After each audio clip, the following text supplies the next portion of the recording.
नमस्कार। कुछ कहानियां ना होती तो बहुत छोटी हैं, लेकिन उनका असर इतना गहरा होता है कि वो जिंदगी भर याद रह जाती हैं। आज हम एक ऐसी ही कहानी सुनेंगे जो शुरू तो होती है एक मामूली सी दुकान से, पर हमें जिंदगी के एक बहुत बड़े सबक से मिला देती है। तो चलिए इस कहानी में उतरते हैं। कहानी की शुरुआत होती है बस इन चंद शब्दों से। एक किराने की दुकान पर एक बहुत ही साधारण सी दिखने वाली महिला दुकानदार से ये शब्द कहती है। एक ऐसा पल जिस पर शायद किसी की नजर भी ना पड़े, लेकिन यही वो लम्हा था जहां से सब कुछ बदलने वाला था। तो सीन कुछ ऐसा है। एक छोटी सी किराने की दुकान है जिसके मालिक हैं गुप्ता जी, और उनके सामने खड़ी है एक महिला जो इस बात पर अड़ी हुई है कि गुप्ता जी वो 10 रुपए वापस ले लें जो उन्होंने गलती से उसे ज्यादा दे दिए थे। गुप्ता जी के लिए माँ ये 10 रुपए कोई बड़ी बात नहीं थे, वो शायद इस बात को भूल भी जाते, लेकिन उस महिला के लिए ये सिर्फ 10 रुपए की बात नहीं थी, ये उसके उसूलों की, उसकी ईमानदारी की बात थी। ये सिर्फ शब्द नहीं थे, ये उस महिला की आत्मा की आवाज थे। एक ऐसी आत्मा की जो किसी भी कीमत पर अपनी सच्चाई का, अपनी ईमानदारी का सौदा नहीं करना चाहती थी। अब कहानी में एंट्री होती है एक और किरदार की।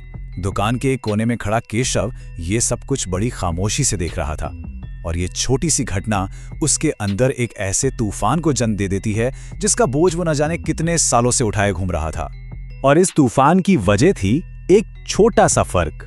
एक तरफ थे सिर्फ 10 रुपए, एक ऐसा कर्ज जिसे चुकाने के लिए वो महिला बेचैन थी, और दूसरी तरफ केशव का 4 लाख रुपए का कर्ज जिसे वो लगभग भूल ही चुका था।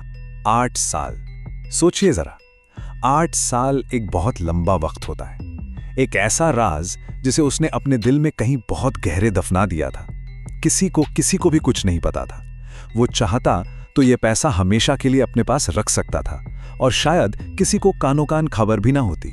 लेकिन उस महिला की ईमानदारी देखने के बाद केशव के दिमाग में एक सवाल बिजली की तरह कौंधा, क्या होगा अगर ऊपर वाले की किताब में हमारे हर एक काम का हिसाब सच में लिखा जाता है? और फिर उसका डर और भी गहरा हो गया। कहीं मेरे बेईमानी की सजा, मेरे गुनाह का बोझ मेरे बच्चों को तो नहीं भुगतना पड़ेगा। ये सोचकर उसकी रूह तक कांप उठी। अगले कुछ दिन केशव के लिए कयामत की तरह थे। न दिन में चैन, न रात को नींद। उस महिला के वो 10 रुपए और उसकी ईमानदारी एक आईने की तरह बार बार उसके सामने आ जाते। और फिर कई रातों की बेचैनी के बाद उसने एक फैसला लिया, एक बहुत बहुत मुश्किल फैसला। उसका सोया हुआ ज़मीर अब जाग चुका था। वो सीधा बैंक गया। उसने पैसे निकाले, पूरे 4 लाख। उसका हर कदम भारी था, लेकिन आज सालों बाद उसे खुद में एक हल्कापन महसूस हो रहा था। वो उस दोस्त के घर की तरफ चल पड़ा जिसका दरवाजा उसने 8 साल से नहीं खटखटाया था। जब केशव अपने दोस्त के घर पहुंचा तो उसका दिल जोर जोर से धड़क रहा था। हिम्मत करके उसने दरवाजे को धक्का दिया। दरवाजा खुला हुआ था, और अंदर का जो नजारा उसने देखा, उसे देखकर उसके कदम वहीं जम से गए। अंदर उसके दोस्त की पत्नी अपने बच्चों के साथ बैठी थी। घर की हालत देखकर साफ पता चल रहा था कि वो कितनी मुश्किल से अपना गुजारा कर रही है। और केशव को एक पल में यह एहसास हो गया कि जिस पैसे पर वो इतने सालों से कुंडली मारकर बैठा था, वो पैसा असल में इन मासूमों का था। और फिर वो पल आ ही गया। केशव उस महिला के पैरों पर गिर पड़ा और रोते हुए उसने सब कुछ सच सच बता दिया। वो महिला तो हैरान रह गई, उसे तो इस कर्ज के बारे में पता तक नहीं था। उस विधवा की आंखों से आंसू बहने लगे, लेकिन ये दुख के नहीं बल्कि शुक्र और राहत के आंसू थे। 4 लाख रुपए, ये रकम उसके बच्चों का पूरा भविष्य बना सकती थी। उसने कांपते हुए हाथों से केशव को उठाया और उसे दिल से न जाने कितनी दुआएं दी। जैसे ही केशव ने उठकर उस महिला के चेहरे को गौर से देखा, उसे कुछ याद आया। एक चेहरा जो जाना पहचाना सा लग रहा था। जी हाँ, ये वही महिला थी, किराने की दुकान वाली 10 रुपए वाली महिला।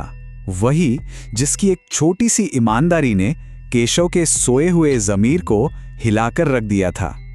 ईमानदारी का एक चक्र जो 10 रुपए से शुरू हुआ था, आज 4 लाख रुपए पर आकर पूरा हो गया था।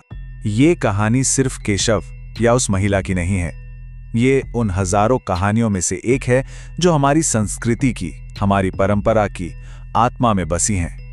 नेकी और ईमानदारी की कहानियां।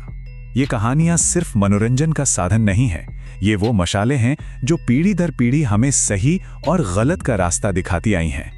ये परंपरा कोई नई नहीं, बल्कि हजारों साल पुरानी है। चाहे वो जातक कथाएं हों या पंचतंत्र की कहानियां, हमारे पुरखों ने हमेशा कहानियों के जरिए ही हमें सिखाया है कि एक अच्छा और सच्चा जीवन आखिर कैसे जिया जाए। तो इस पूरी कहानी का सबक क्या है? वो कौन सी एक बात है जो हमें अपने साथ लेकर जानी चाहिए? सबक ये है कि ईमानदारी का रास्ता शायद आसान नहीं होता। ऊपर वाला हमें आजमाता है, हमारी परीक्षा लेता है, लेकिन वो कभी हमारा साथ नहीं छोड़ता। उस महिला ने 10 रुपए की ईमानदारी दिखाई और ईश्वर ने उसे 4 लाख रुपए लौटाकर उसकी ईमानदारी का मान रखा। ये कहानी हमें एक बहुत गहरे सवाल के साथ छोड़ जाती है। उस महिला को भला क्या पता था कि उसके 10 रुपए की छोटी सी ईमानदारी किसी की पूरी जिंदगी बदल देगी। ये हमें सोचने पर मजबूर करता है कि हमारे छोटे छोटे अच्छे काम, हमारी छोटी छोटी नेकियां दुनिया में कितनी बड़ी अच्छाई की लहरें पैदा कर सकती हैं। इस पर सोचिएगा जरूर।